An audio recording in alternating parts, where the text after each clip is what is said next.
Welcome to Minute to Learn It with Edric Maguan. The question for today is from Julio Araneta. He asks, what are the pros and cons of investing through real estate as opposed to investing in insurance, stocks, or bonds?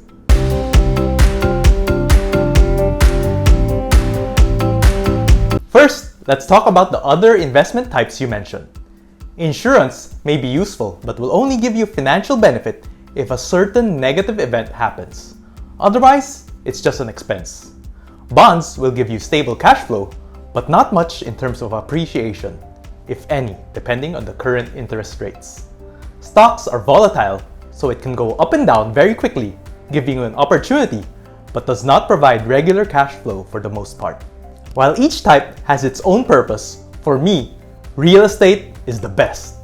The cool thing about real estate is generally the prices just go up. It's not volatile. So it provides great capital appreciation, especially if you hold it long term. It can also provide regular cash flows through rent. Finally, with real estate, you also control the asset and you decide how to best maximize its use. The con? It's not very liquid, but that shouldn't be a big problem if you invest for the long term. So there you have it. If you have questions that you'd like me to cover in my future videos, comment down below. And if you want to learn where and how to invest safely and smartly, schedule a Zoom call with me via the link in the description. See you guys next time! Check out my other videos and follow me on Facebook and Instagram for more investment tips.